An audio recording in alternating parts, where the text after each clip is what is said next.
sulla base delle valutazioni e l'impatto che questa manovra avrà sui comuni veneti, chiederemo un appuntamento a ogni ministro di riferimento, compreso ovviamente il ministro Giorgetti. ANCI pronta a chiedere un incontro al governo per discutere, dice Mario Conte, in modo costruttivo e propositivo della manovra finanziaria. Lo annuncia proprio il presidente dell'Associazione Veneta dei Comuni di rientro dall'Assemblea a Genova, che è stata l'occasione per confrontarsi con i colleghi sindaci sulla situazione dei bilanci comunali. A parità di entrate, sottolinea il primo cittadino di Treviso, le spese sono sempre maggiori e questo provoca una certa insofferenza tra noi sindaci veneti, che abbiamo sempre garantito bilanci in ordine. La questione settentrionale, aggiunge, deve insomma essere rispolverata. Se in Veneto i sindaci veneti hanno da sempre avuto i conti in ordine, oggi vanno sostenuti, non bisogna chiedere ulteriori sacrifici. E per i sindaci si prospettano tempi di sacrifici per far quadrare i bilanci. A Treviso, ad esempio, tra il 2020 e il 2021 si sono spesi 900.000 euro in più per l'energia elettrica, 500.000 per il gas.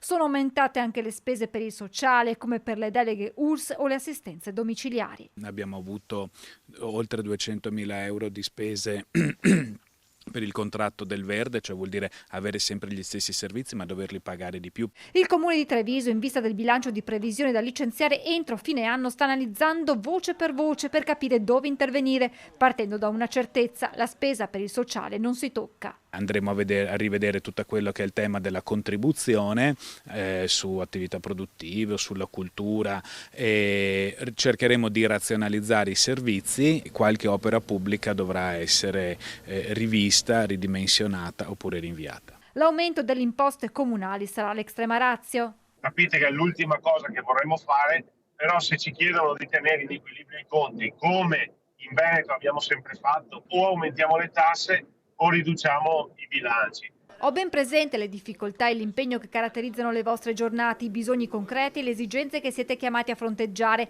ma non posso ignorare il momento particolarmente delicato che stiamo attraversando, ha detto all'Assemblea ANCI il ministro dell'Economia Giancarlo Giorgetti. La manovra di bilancio, ha aggiunto, per il prossimo anno affronta anche alcune questioni che riguardano più da vicino le attività dei comuni. Gli interventi previsti avranno la caratteristica della selettività e riguarderanno problematiche urgenti e specifiche.